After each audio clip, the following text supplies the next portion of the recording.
Welcome back to episode 72 of In the Shadow of the Evening Trees. I'm Jen Von Evers. I'm Dave Von Evers. And welcome back. I'm wearing a Clash t-shirt in honor of International Clash Day, which was yesterday. There you go. Although if you're listening to the audio. For those who celebrate. For the happy International Clash Day for all who celebrate. Happy baseball training camp eve, who all... there you go. I did not, I was unaware. Training camp starts tomorrow. Okay. For your Chicago Cubs. And do they still do that in Arizona? Yes, they do. At Hohokam Park. Okay. That's where they play. I was unaware of that. So thanks for enlightening the audience about that. Yep. Thanks to Brett Taylor, who is is a local Cubs writer and blogger. Who's going to cover it? Is he there? I don't know, actually. I would if I could do someplace warm, and I'd be like, yes, please. Yeah. So the last two episodes have been spicy, talking about politics, and things. But I don't care, and we're gonna keep talking about Jimmy crack corn, and I don't care, as George Costanza would say. It is funny because it's like, you feel like some people think like if you talk about politics and it's just like, well, what about the people who don't feel the same as you? That's totally fine. Yeah, they can speak their mind. We can speak ours. They can go to hell. No, I didn't mean that. But it is so important for us to talk about things that are happening in the world today, because it's just so messed up, and it's just on so many people. It's on millions of people's minds, not just ours. So we think that it's just the right thing to do. Basically, just speaking our minds and what our views are and everything, because we just think now more than ever. Yeah. We just need to stick together and try to just stick together. Yeah, and I mean, I think too that if you are, for example, pale complected, like we are, you're not facing the same risk as Black people and people from Latin America and Asian people and indigenous people and so on. So it's easier for us to speak our minds, but it also becomes more important because we can. Yeah, you don't want to always put the burden on other groups of people to take the risk of challenging the current status quo. Right. But we can. That's part of the privilege. If you're a privileged person, it's not your fault. You're not a bad person because you have privilege, but you can use that for good. For sure. Is what I'm saying. And that's what we're trying to do. And I want to, speaking of which, that kind of ties in a little bit to one of the things that we want to talk about. And someone who always kind of used their privilege in that kind of way was Norman Lear. Yes. The great television producer who obviously created All in the Family and Good Times and a bunch of other shows. And he kind of recognized that he was in a position to do that where, other people might not be, so he did. But apparently, I just learned this yesterday. And you just shared it with me. I just shared it with you and with a friend of ours. His last project was a show that just aired for the first time 2 days ago on the 6th of February. A show called Clean Slate, featuring the comedian and actor George Wallace, who's been around forever. He was occasionally on Seinfeld. Yes. He's a great social media personality as well. And Laverne Cox, who's, as you probably know, is a transgender actor. And the show is about Laverne Cox's character, who had gone off to New York City from a small town in the South. While she was in New York City, she transitioned and came out as a transgender woman, and then comes back home to her small town in the South, and George Wallace plays her father. And the show is about them reconnecting and him coming to understand his daughter. And first of all, I love it when old guys do the right thing. For sure. That always is something that makes me happy. Like we talked about the Will Ferrell documentary, right. Will and Harper. Not that Will Ferrell is that old, but he's getting up there now. He's in his 50s, I think. Yeah, probably. Yeah. Anyway, so that's an example of using privilege. And also you could say from George Wallace's perspective, as an older man, cisgender man, to play a role where he has to learn about his transgender daughter and overcome some of his own preconceived ideas, that's a privileged position too, although you feel a little awkward talking about a black man being privileged. But in that sense, maybe you could say he is. Right. But in any event. So we'll leave a link to that. Yes. I'm not sure what platform it's on, but it's Yeah, called Clean Slate. Clean Slate. I forgot to check that. We'll put it in our show notes. I'm sure we have it. We do, because I sent you a clip of an interview Yes. with him and what's her name? Tompkins. Tompkins, yes. I'm so bad.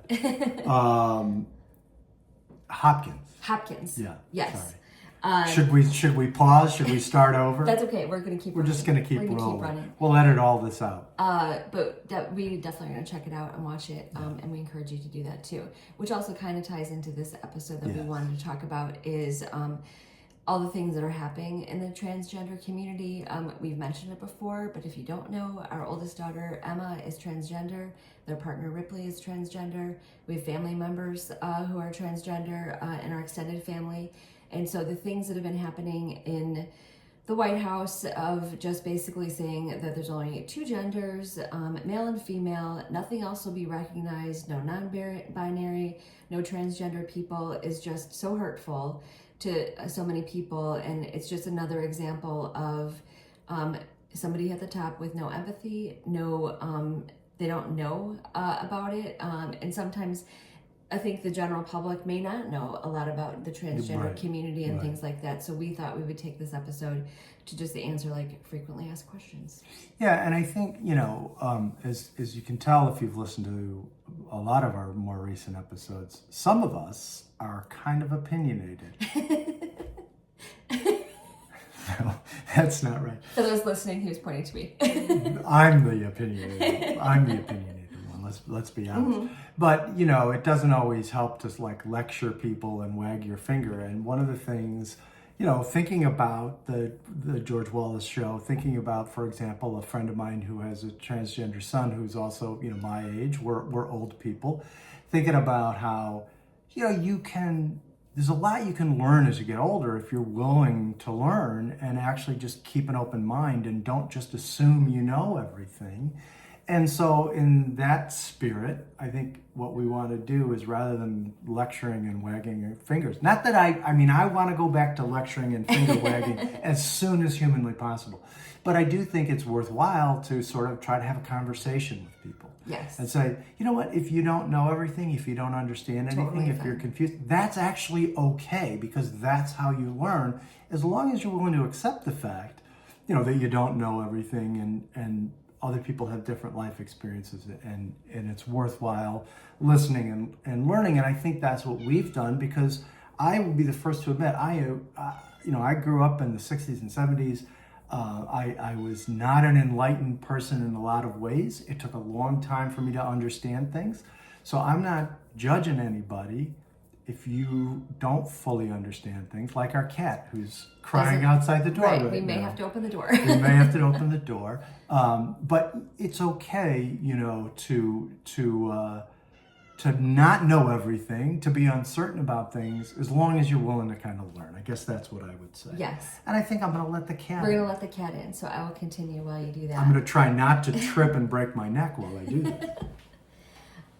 But it's such a marginalized community anyway, and for the focus so much of the election against a group of people just infuriated us to no end. Because it's there's so many bigger things out there in the world that are happening than to kind of mess with a group of people who don't want to be in the spotlight, and everything. So that's the other thing too. It's for somebody who is transgender, there's many years, it could be many years of uncertainty, of knowing should I say this to anybody? Can I tell my family? Will I lose my job? Will I lose my friends? So all of that goes into that kind of thing. Our daughter, luckily, obviously knew we would be fine with it. We are. Yeah. And everything. So that's also important to be a parent. And we've said this before, and I've said this so many times, of how many parents put their so much emphasis on the gender of their child, the gender reveal parties that are getting more extravagant as time goes on, and just such a big thing of like, I'm a boy mom, I'm a girl dad, and all these different things. So when you place that so much emphasis on your child, that you're so proud of them because of their gender, if they are transgender, then it's like, well, I can't say anything because I'm going to disappoint my parents because they really wanted a boy, and now I'm going to be a girl, kind of thing. So that part is unfortunate. So and it's weird too how things just there's this like constant back and forth. For a period of time, people are more accepting and more open, and then we seem to be moving backwards again. We went through this whole sort of sexual revolution thing in the 60s and 70s where we're trying to break down and get away from gender-based and sexual stereotypes. And then now, like you say, with like the gender reveal stuff and all this, it feels like we're going back to this sort of 1950s mentality where sex and gender determine everything about you. Yes. And you can't be an individual, you can only be a boy or a girl. And I don't think to me, that's not cool. And it's not about some kind of crazy liberal left-wing philosophy. It's not about politics at all. It's about individualism and being a person and being an individual and being able to be yourself. And I don't think those things are political values. I don't think it has one thing to do with, it's not left, right, it's not Republican, it's not Democrat. It's just being you. And I mean, I think as Americans, we're supposed to believe that, you determine your own fate. You have, opportunity to be your own person. So anyway, that's my little spiel as far as that goes. Well, and I think one of the things we should first just explain is that was the cat jumping up on our desk. Sorry. We're still recording. Yeah. So Are we? I know. Is what is transgender? I guess like we'll take it to the basic. And basically what it is like you just feel like you were born in the wrong body, kind of thing, and you identify more as like a woman or a man, and it's almost like that's the way you want to represent, in the world, and that's how you want to see yourselves and things like that. So it is something that, when people talk about like, why isn't there, how come there's so much emphasis on it now? How come, we've never heard of this before or never talked about it as a society, is because we couldn't. Yeah, For decades and decades and decades, this has always existed, and people have had to be in hiding and only be that person behind closed doors, not having, it's like living two alternative lives. So at least for now, and this time, even though it's, they're having a hard time in that community with all the emphasis and everything, at least now it's more accepted, and it's not something that you have to be ashamed of or you have to hide or not be who you are in society. And the thing is too, and we actually have a list of questions. We do. And I did not put on there what you said logically is the first question was like, what does it mean to be transgender? So we'll have to add that to our list. Yes. That's a great question. And I think that's really the point. And when you talk about being born in the wrong body, a lot of people get defensive, and religious people will say, God would never put a person in the wrong body, or parents who feel support their children will sometimes say, but you're not in the wrong body, you're perfect who you are. But see, this is the thing, is like the problem is not a person's body so much as it is your physical characteristics and your gender don't always align. Right. Okay? And so it's not a question of, when you say born in the wrong body, we're not saying that a transgender person is somehow damaged or something like that. It's just that they perceive themselves differently from the way they look sort of externally. So it's not a negative thing. We're not putting anybody down, and transgender people who say that are not putting themselves down. It's just a matter of recognizing, for the vast majority of people, your sex, your biological and physical sex and your gender are aligned, but there are people who deviate from that because nature, as Kramer would say, is a mad scientist. And there's just a lot of different varieties of human beings in the world. And this is one way in which some people are different from others. Some people do not, your mind and the sense of gender in your mind doesn't align with your physical attributes.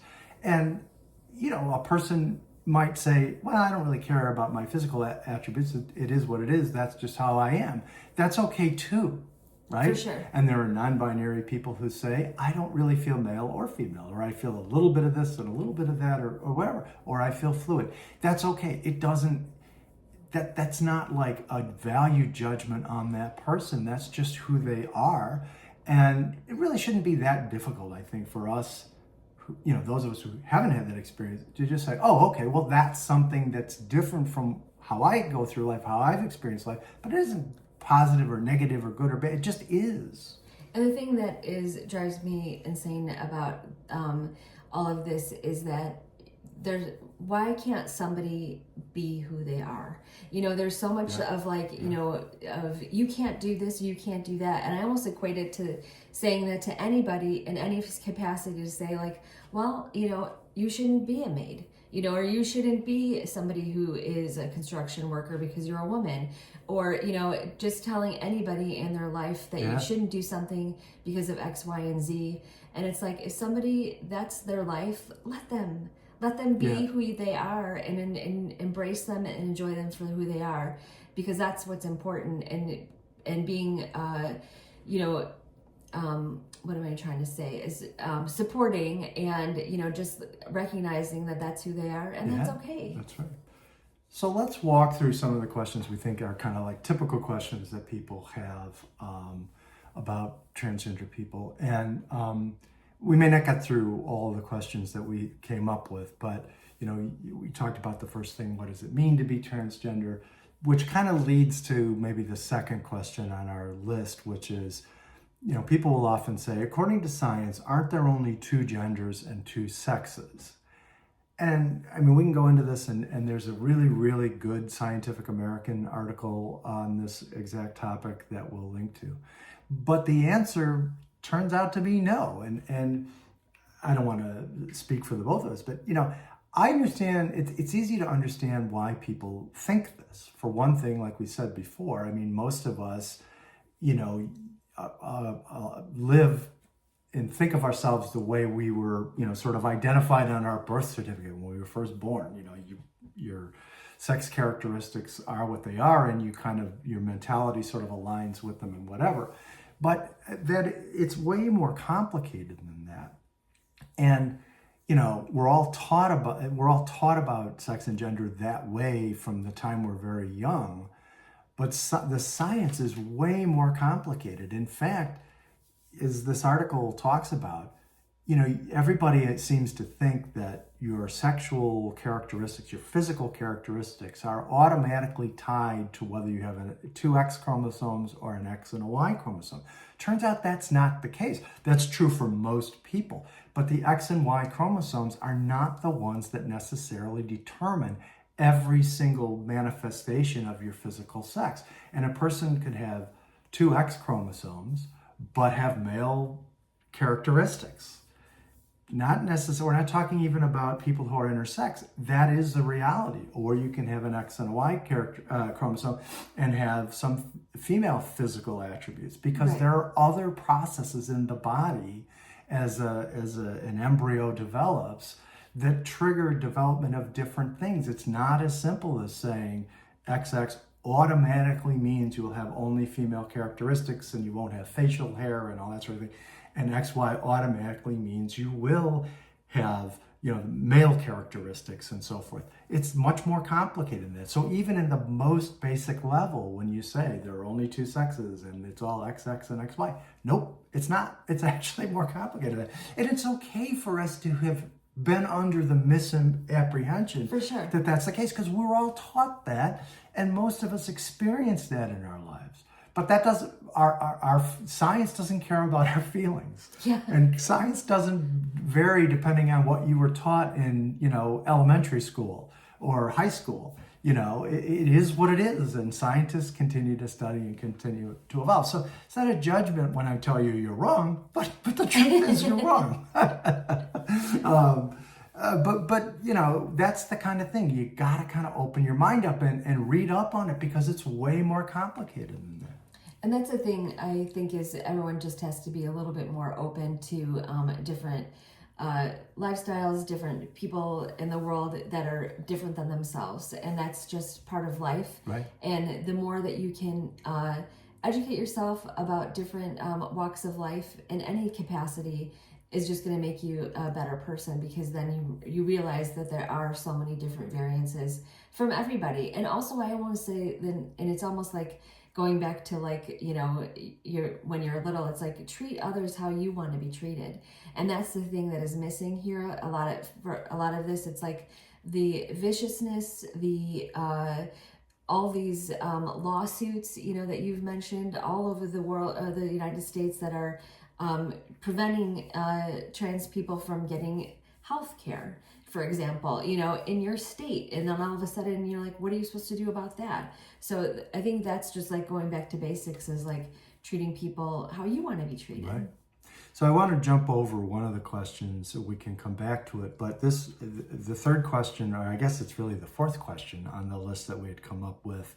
It's now the fourth, because your first question was the best one, which is, what does it mean? Thank you. But which I can't believe I didn't think to put on our list. But the question that I had originally identified as the third question is, similar to something you had said earlier, isn't this a new thing? How come I never heard of transgender people before? And, first of all, it's not a new thing at all.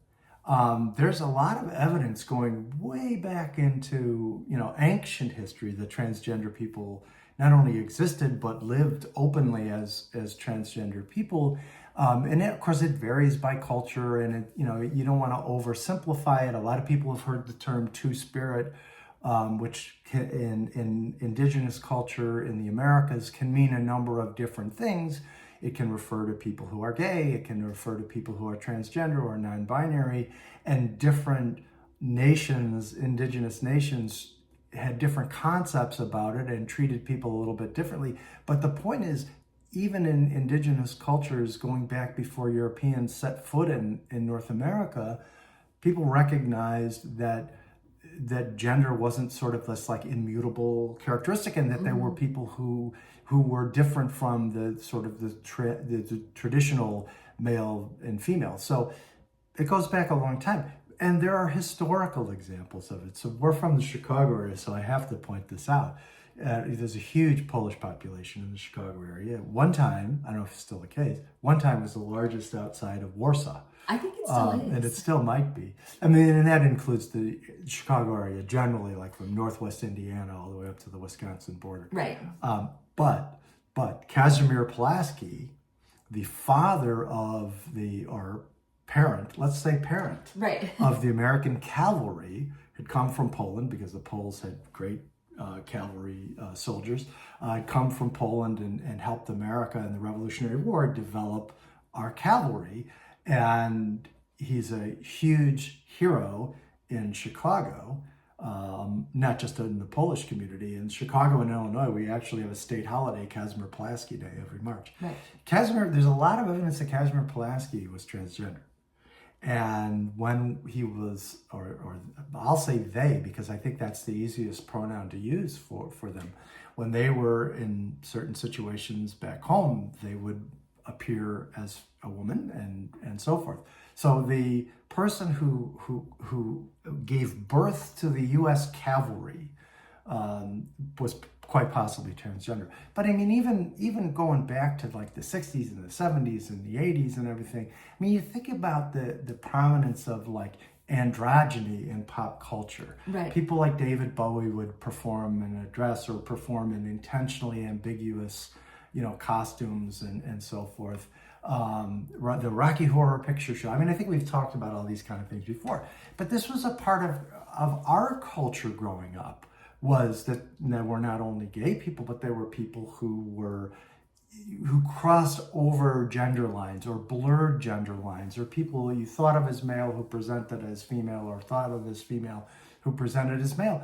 It's not a new thing. Everybody points out that, Marsha Johnson was one of the main people who kicked off the Stonewall uprising. She was a trans woman. Sylvia Rivera was a trans woman who was at the center of the Stonewall uprising in 1969. Right. So it's not a new thing. It's just that, like you said before, we're talking about it more, we're recognizing it, and people who are trans and non-binary for a time period felt more comfortable coming out and living as they really are. Now, of course, they're facing a backlash, which is insane. But I think that explains the seeming increase, or the apparent increase in the number of transgender people and non-binary people in the world. It's not that they didn't exist before. It's that there were all kinds of difficult obstacles to overcome before you could live that way. Correct. Yeah. And I think that for our daughter, we are so proud of her for, coming out to us and living her authentic life and everything. And from the get-go, us, our extended family, everybody has all rallied around her. Yep. And it was not an issue at all. But obviously for somebody who is going through those, should I come out? Should I just hide this the rest of my life? The misery of doing that is a billion times worse. And I think sometimes in any situation, you feel like life would be easier, if I did this and everything, but you wouldn't be happy. So why do that? Right. And again, that's kind of one of the themes of the show with George Wallace and Laverne Cox, is that, George Wallace, in this interview that I saw, and we'll post a link to that, but he was saying that, the lesson is from the adult perspective, the parent perspective, is that, you love your kids no matter who they are, and you don't get to say, oh, you're not good enough. You don't get to be, to reject your children because they might happen to be transgender. And I think that kind of dovetails with an idea of, it's not the person who's actually transitioning from one thing to another. They're just being who they always were. Right. And your job as the parent is to accept it. That's a good way to say it. Yeah. They're not changing into somebody else. They've always been that person. And that kind of ties in with another question that we had come up with, which is about transgender youth. And, people will ask, hasn't the number of transgender kids or kids identifying as being transgender kind of exploded in recent years, and doesn't that mean adults are indoctrinating them or whatever? And this is something I think like Elon Musk has said, because of course, he has a transgender daughter whom he's completely rejected. Disowned. So a lot of his anti-trans stuff and a lot of the anti-trans stuff he promotes probably relates to his own inability to deal with his own transgender child, and that's pretty sad. Yes. But the answer is that the number of kids who will, the CDC did a survey, and a lot of people rely on that to show that the number of transgender kids has increased. It's not the number of transgender kids. It's not that the number or percentage has increased. It's that their kids feel like they know more about the subject, and they feel like they can actually be honest about who they are. And by the way, when you talk about the numbers, quote unquote, increasing, even in the CDC study, it's only something like 3.3% of all kids identify as being trans or non-binary. And you hear people say things like, well, the percent has increased by this huge amount. If you say that a number goes from 1% to or 2% to 3%, let's say 2% to 3%, you could say, oh my gosh, that's a 50% increase. Right. But it's only 1% of the population, 1% of youth in America. That's the increase, right? That it's, people play games with statistics. Oh my goodness, 50% more kids identify as transgender today. No, 1% of the total population, an additional 1% of the total population is identifying as trans. And I think you mentioned too is that Say hi, Gordy. the reason why more children are knowing about themselves, I kind of think is the internet. Kids being able to ask questions or look up information that kind of validates what they're feeling is huge, because then you feel like you're alone. You haven't, you don't know who to talk to. You may not be able to talk to your friends or family. But I kind of think that is a huge validation of like, of course, this is why the way that I am, kind of thing. And I think that's important. Yeah, and the thing about that too is, as we all know, the internet doesn't always provide the best information, but it's out there, and kids are going to look things up and try to figure things out. And that's all the more reason, no matter how you picture this, no matter how you think about transgender people, that's all the more reason why parents need to be, to communicate with their kids in the schools, at an age, they need to talk about these things in an age-appropriate way, so that those same kids are going to get good information and reliable information, because they're going to find out. Right. They're going to look things up. If some kid is saying, I don't feel like a boy, or I don't feel like a girl, and they can't talk to their parents, and they're not learning about it in school, then they're going to go and find stuff on the internet which may or may not be accurate. At least there's some source of information for them. But the better approach is for parents to be much more open-minded, so their kid can come to the parent, and the parent can say, well, let's talk about that. Let's think about that. Let's explore that, or whatever. And to learn about it in school in an academic way, again, age appropriate. You're not going to be talking to little kids about things that are not appropriate for little kids, but you can certainly acknowledge that trans people exist. Yes. In and of itself, that's not going to do anything to anybody, and it shouldn't.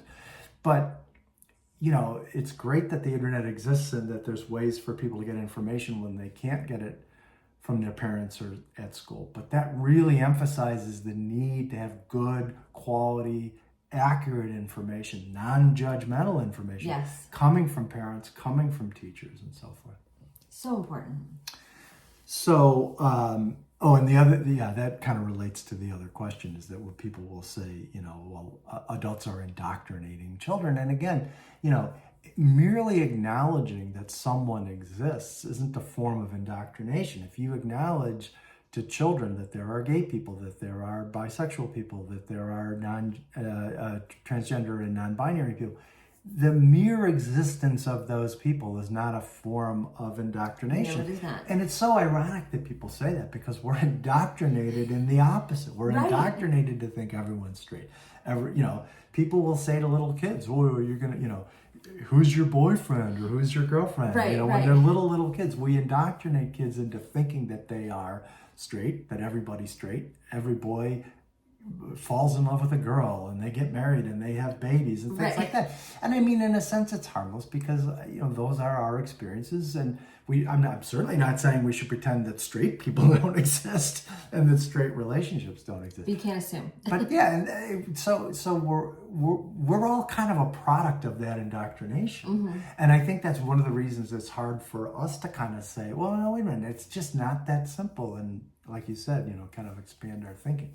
But it's really important, it's not indoctrination to say these are facts, these are lived experiences, and there's other people out there like you, and that's okay. Right.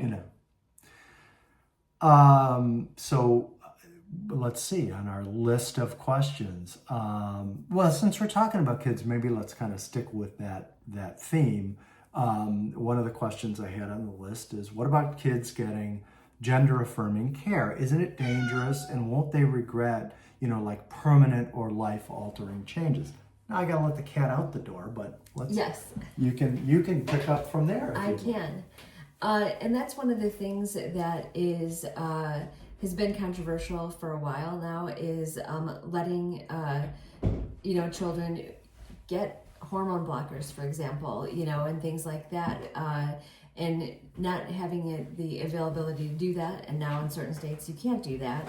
And it's something that, as a parent, like if you have a child, let's just roll back the thing. Our daughter was 22 when she came out. What if she was 13? Everything. I kind of believe we would have done anything in our power to, let her live that life. And what are the options? What do you need to do? And things like that. And giving it everything we have, kind of thing. Instead of saying, well, I know you said you're transgender, but how about you wait until you're in your 20s and then let's revisit that. No. Right, and the thing is too, I mean, there's a lot of misconceptions about the numbers, the statistics, like who are, how many kids, there's this perception out there that there are all kinds of kids who come out and say, I think I'm transgender, and they're rushed off to a doctor, and the doctor starts prescribing drugs, and there's this whole huge number of kids out there that are on, a lot of people think it's hormones instead of just puberty blockers, and a lot of people think kids are getting surgeries and things like that. And actually, again, if you hear these scary stories on social media or whatever, it's easy to fall into the trap of thinking that these kids are being pushed into these things. Mm-hmm. That's really not true. The process is actually exceptionally slow. If you bring a preteen to the doctor because your preteen says they think they're transgender, they don't start necessarily prescribing things. Kids go through therapy. There's a lot of conversation of trying to determine whether, from a medical perspective, this is really the right course of action for that child. No one's making snap decisions. No. And then what happens with kids who are preteens and young, sometimes they're put on puberty blockers, which arrests the process of puberty. So they don't start developing the secondary sex characteristics like facial hair and breasts and things like that. It doesn't prevent them from picking up where they left off, in a sense, if at some point that is the right call. But they're not getting hormone therapy right off the bat. It's pressing the pause button to give the kid an opportunity to kind of figure out who they are, where they're going, let them get a little bit older, let them make some additional decisions. Now, here's a really important thing, because one of the favorite things that anti-trans people like to say is kids can't consent to puberty blockers. Kids can't consent to this, that, the other thing. And you know what? You're right. Kids can't consent. Kids can't consent to any kind of medical treatment. Right. Parents consent for their children. It's like anything else. I don't want to be a wonky lawyer here, but there's an idea in the law of capacity. A child below a certain age doesn't have the capacity to enter into a contract. The parents can enter into a contract to benefit the kid, but the kid can't enter into a contract. It's the same thing with consenting to medical treatment. Now, it's a little bit dicey when it comes, or not dicey, but it's different when it comes to medical treatment because, of course, there could be an emergency situation where a kid needs CPR or needs immediate, and of course a doctor or a nurse or whatever, an EMT can perform CPR without trying to track down a parent to get them to sign off on it, right? I mean, any health professional could do something that's necessary to save a child's life, but in terms of some actual course of treatment, right, beyond like a life-saving thing or a stabilizing thing. In terms of any real course of treatment, those decisions aren't made without the parents. It's not the child sitting down with the doctor and saying, hey, I'd like this, and the doctor says, sure, here's the prescription. Right. That's not how it works. The parents are the ones who are consenting, which, I think some of the anti-trans people, either they don't understand it or they don't want to talk about it because what they recognize is their views are running up against the views of parents. And whether they acknowledge it or not, implicitly they're trying to tell parents what they can do for their own children. Right. And I'm not really wild about somebody who learned about stuff on social media, on Twitter or whatever, trying to override the decisions that some other parent might make for their child. And I'm certainly not wild about the government trying to interfere with that decision-making process. Mm-hmm. But the actual numbers, so I mentioned before the CDC report that says about 3.3% of youth in America identify as transgender. Interestingly enough, far, far, far less than 3.3% of kids receive any kind of treatment at all. And there's an article from Mother Jones, which we'll link to, that talks about the statistics. And this is a study that was done between an LGBTQ plus organization and Harvard. Okay, so it's not, this isn't, this is a Harvard study. They reviewed 5.1 million medical claims of children under the age of 18. 5.1 million, and they found of that 5.1 million sample, like 0.017%. So minuscule. 0.017% received puberty blockers, and that's for adolescents, preteens. It's for the youngest part of this group. Children under the age of 12, none, nothing, zero. Children 12 to, I don't know, maybe 14 or so, I don't know what the exact age range is, 0.017% received puberty blockers. Among the older kids, as they got older, it was 0.037% who received hormone therapy, and virtually no surgeries in that age group. There have been reported cases, individual cases of reported surgeries, but again, of the 5.1 million claims they reviewed, that number is even smaller.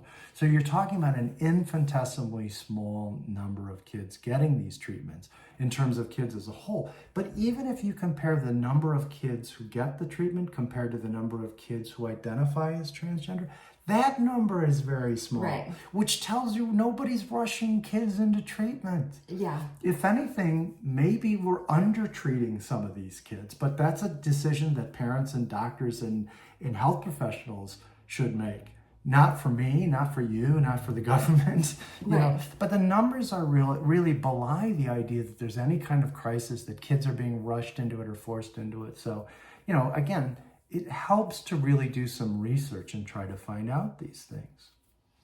And this will probably be a second episode at some point when we talk about the sports, because that was another topic this week of Trump preventing any transgender people from participating in sports. And that's just a whole other ball of wax, which is just that's too much to talk about. But which we also think is also a very, very, very, very, very small number of people who fit into that. And to have such a big, hoopla of having all these young girls behind Trump as he's signing this, like they've been threatened by, every sport that they've been in. It's not true at all. Right, and I agree with what you said before, but this is a subject that we can spend more time on in another episode, because it is somewhat complicated. I mean, some of these other issues are actually fairly straightforward. I think it is a little bit more complicated when you get into sports, because people have very strong ideas about what's fair and what's not fair, and I think that maybe there's some misunderstanding about how sports actually work there. Exactly. He and I have talked about this just in our lives, off camera, about that whole subject. But it's going to be a lot. But you mentioned the small number. There was a report out this week that there were exactly 10 out of 500,000 of NCAA athletes who identify as transgender. And by the way, I don't know, and I should have looked into this, I don't know whether the 10 are all trans women. They may not be. And funny thing, no one complains about trans men competing in sports. Right. But of course, they want to ban trans participation across the board, but the only perceived unfairness is when it's trans girls and trans women. Yes. So that's another conversation, another part of the conversation. Yeah, and also people thinking that they do that so they can excel in the sport as a trans person because they couldn't, and that's a whole open yourself up to a lifetime of discrimination. Right. What's soon may be legal discrimination. Right. Just so that you can maybe finish 5th in a track and field event in high school. Yeah, that's happening. That's it. But, kidding aside, I mean, we're trying not to be super judgmental here, although we have strong opinions about it. But I would challenge you to think about it this way. And again, we'll talk more about the details in another episode. But, given the fact that there are so few people who are able to compete at an elite level in sports, and so few transgender people in the world, and obviously an even smaller percentage who are both transgender and able to compete at an elite level, I think it's fair to ask, should this concern really be the thing that drives our perception of a whole group's, basic civil rights, basic humanity? Why should sports be the thing that we use to determine whether or not a group of people have rights? Even if you think it's unfair in the context of sports for a trans athlete to compete, should that be an excuse to discriminate against trans people in all these other big blanket ways? right? And that is what's happening right now. That's kind of the leading wedge issue that people are using. It's also the bathroom and locker room thing, and we talked about that the last time. We can also address that in the future. But the anti-trans sort of lobby, so to speak, is using the real emotional things. We have a very emotional attachment to sports in this country. I mentioned at the beginning. Yes. Well, baseball's opening day, or not opening day, but baseball spring training is beginning. But using it as a wedge issue because we're so tied to sports, and sports makes it such a big deal in our lives. Should that really be something that you can use to justify a form of discrimination? And it's not worth. You don't want to forget the fact that when it came to race, we used perceived unfairness in sports as a way of justifying discrimination against people in the past. So For sure. It's not an entirely new topic in that sense. But we'll definitely address those later. Yeah. And we would love to hear from you. Yes. If you have any questions or comments, or for us, please leave it in the leave a question in the comments section on our blog, in the shadow of the eveningtrees.com. You can also follow us on Instagram at Jen and Dave, Jen_Dave, and Jen_and_Dave. yes. And we'll put that in the notes. Yes, and you can leave us a direct message if you don't want to say a question publicly. We will answer privately. Right, and I didn't mean to interrupt you, but we really do mean this as a conversation. Yes. Like this is our part of the conversation. We're not trying to shut off communication or shout people down, but people, do need to kind of think these things through before making the decisions, on who to vote for or what laws to support or what policies to support. Yes. I think that's really important. And if you made it this far, thank you very much. Thank you very much. And we will talk to you next time. We will. Bye. Bye.